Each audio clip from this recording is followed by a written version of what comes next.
Minister Sharma, good afternoon. Thank you so much for making time. Yeah, thanks for having me. I understand there was some issue with the phone line. My Yeah, apologies. it Yeah. worked. Sorry about that. No worries. It has ended well, so it's all good. So tell us, we have the identities of these three shooters. This morning, police have released their identities, and it's a recurring phenomenon now. 46 cases from the start of the new year until now, and so many are, in fact, repeat victims.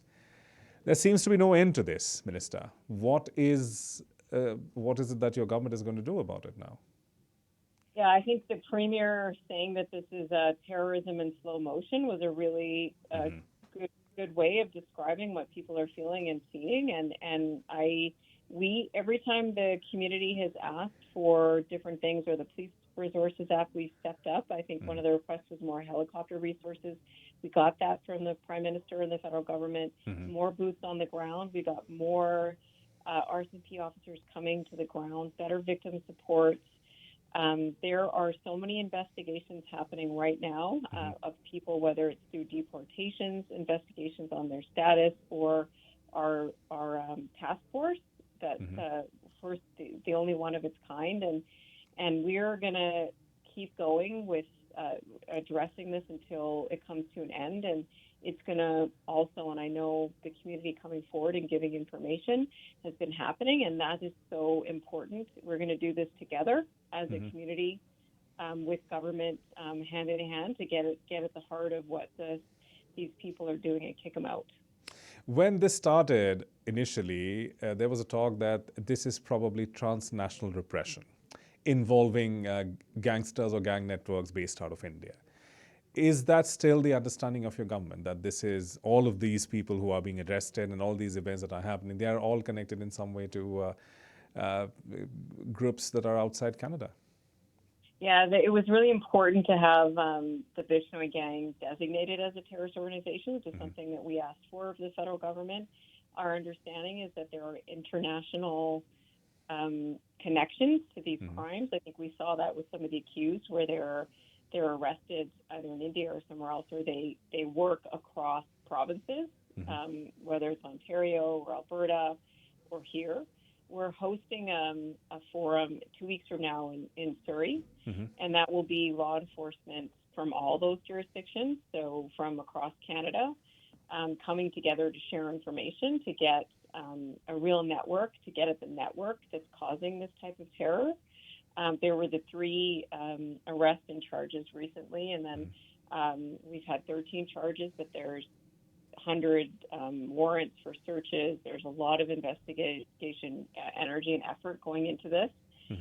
It's our number one priority, so we just won't stop until the terror ends. Minister, there's a legal aspect to this.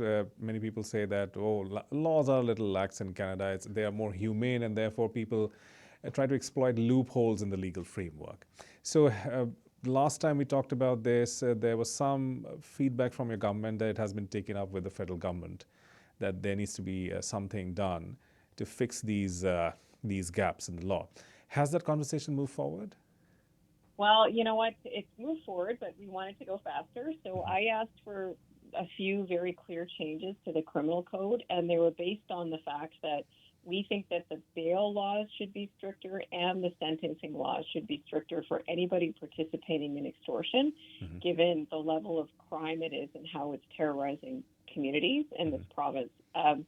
And that bill C-14, is before the legislature right now. I've been urging, and the Premier's been urging, the federal government to pass that as quickly as possible, because we need those tools in the criminal code to do the work.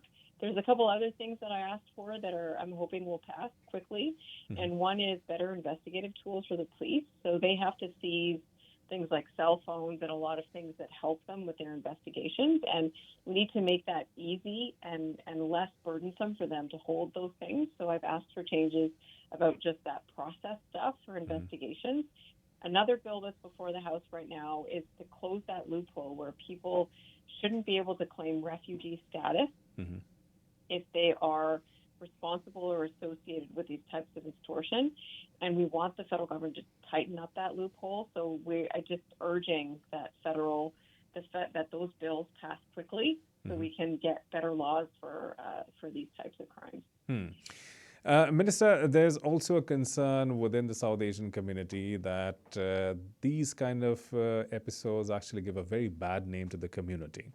And now there have been demonstrations over the last week at 88th Avenue, and people from the community have come out and said that, look, these attacks need to stop. At the same time, there's a lot of noise on social media and elsewhere where people are now blaming that, look, this is a problem of the South Asian community, especially the Punjabi or the Sikh community.